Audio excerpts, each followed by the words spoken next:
Hello everyone and welcome back to Let's Play Castlevania Legends. In the last part, we started off the game and got about 2 stages deep, and now it's time for Stage 3. So worth noting, at the end of the second stage, we got our second soul weapon, the Ice Soul Weapon, as seen in the bottom left.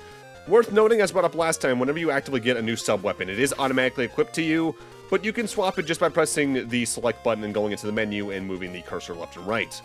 The Ice sub-weapon is broken, but in a different way than the Wind sub-weapon, which was the stopwatch.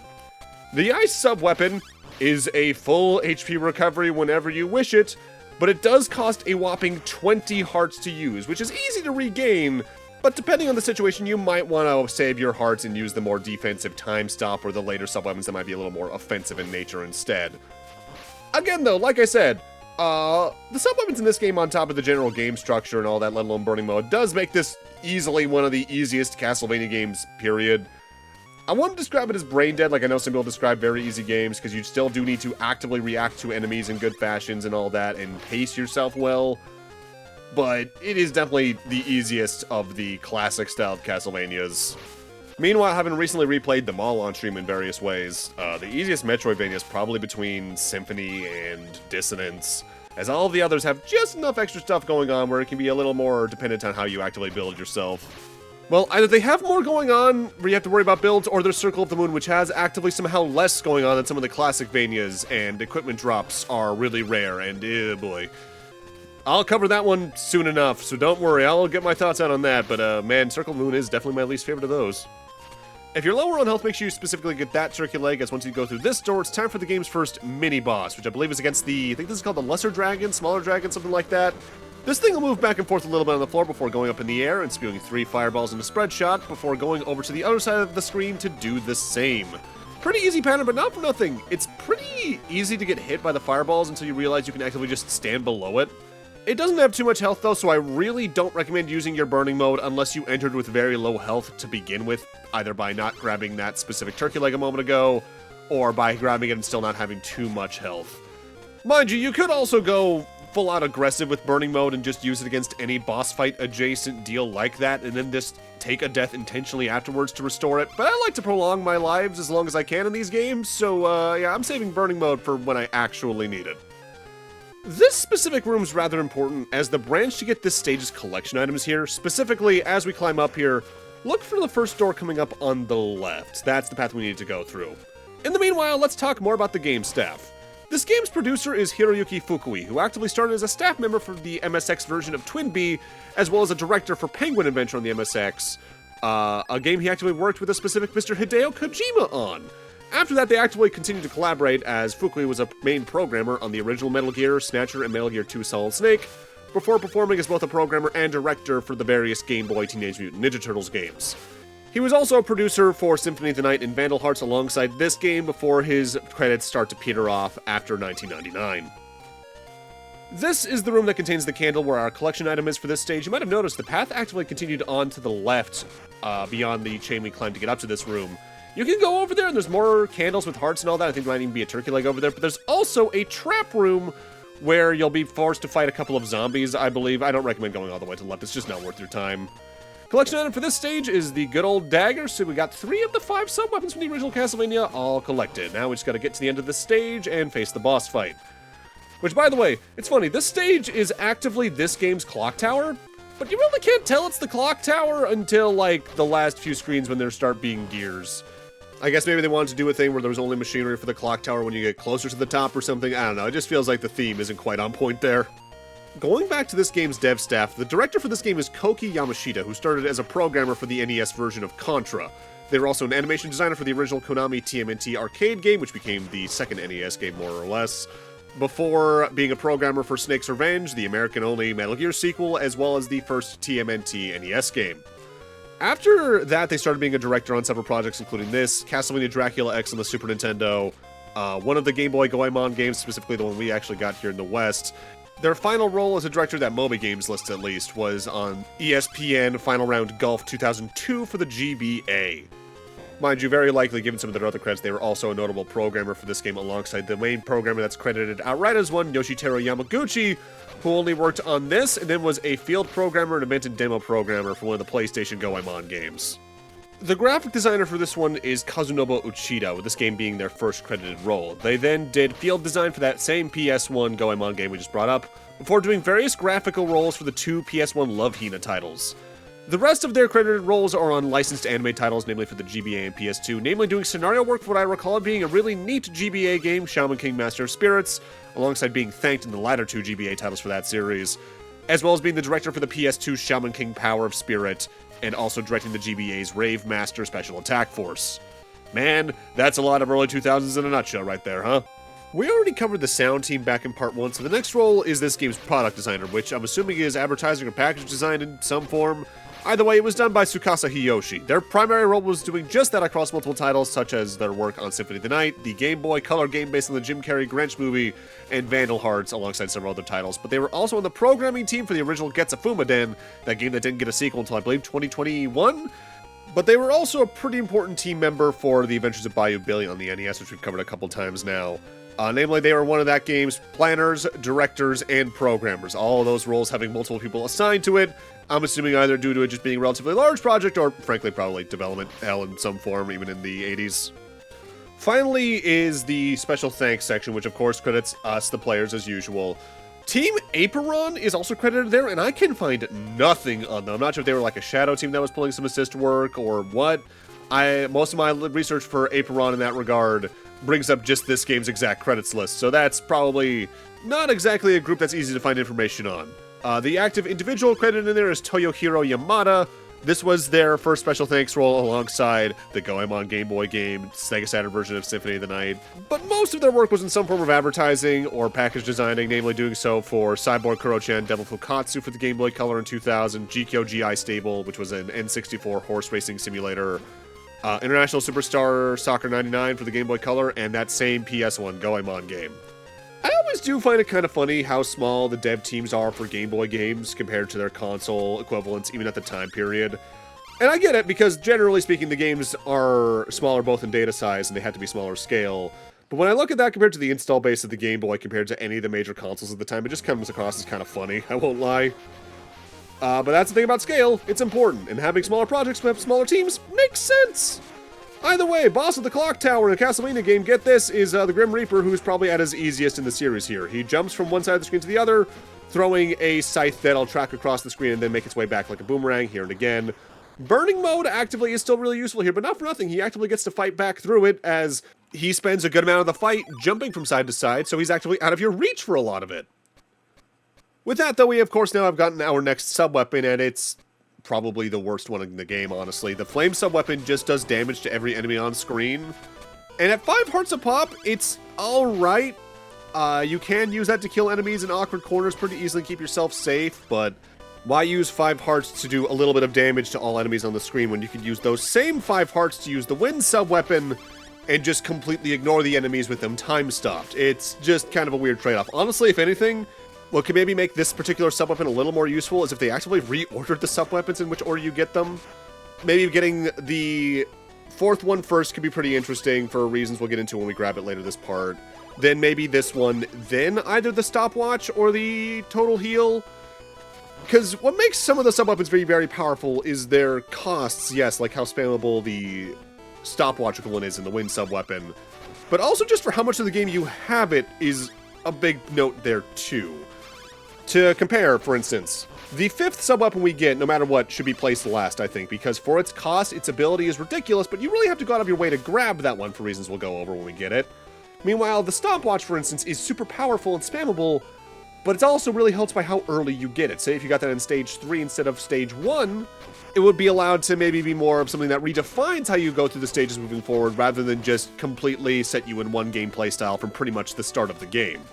Honestly, by and large, the sub-weapon system, or soul weapon system, technically, is probably the part of this game that makes me raise an eyebrow the most, because I could see what they maybe wanted to do with it by making you feel more powerful as you go through the game, but it's such a departure from how the sub-weapons worked in the prior games that it just feels a little bit distracting and under-focused.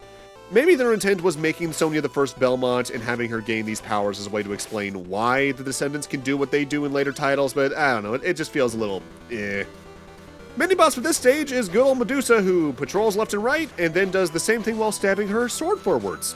if you just crouch here in the corner, she can do nothing against you, which I find kind of funny. Kind of a funny little thing here. I see what they were trying to do. When you kill her, her body's destroyed, but her head remains and escapes. That never comes back up in this game, but that's meant to set up the Medusa fight in Castlevania 1 itself, where you fight her, I think, in the, what is that, second stage off the top of my head? Thinking more on the subweapon system deal, though, if growth with Sonya was in fact their intent, it definitely gives a different vibe for the game. Which in general, all three Game Boy games tend to have, and they definitely are probably the most experimental classic Vanias in one regard or another. But to say not all the experiments worked is an understatement. There's a reason I think that the most interesting one of these three to play is Belmont's Revenge, where it has little departures like actively having a stage select so you can go to most stages in any order and all that jazz, while still keeping a lot of the main systems intact. Mind you, not for nothing, Castlevania's always been experimenting from one title to the next. They always do something a little bit different, because Castlevania 1's a pretty straightforward game. Then Castlevania 2 decided to experiment and be effectively an early Metroidvania before that genre was even really fully codified yet. And then Castlevania 3 decided to go back to Castlevania 1, but add the partner mechanics and the routes, so there's a bit more going on all the same. And Rondo of Blood even brought that back in its own little way. It's like, there's always definitely a sense of evolution through these games and them experimenting, which I like to see. One thing that does kind of make me raise an eyebrow with this game, though, has less to do with the game itself and more with the way it gets treated when it comes to preservation. Namely, the Castlevania Anniversary Collection has most of the major classic Vanias in it. Rondo of Blood's off with Symphony of the Night in its own little collection over there.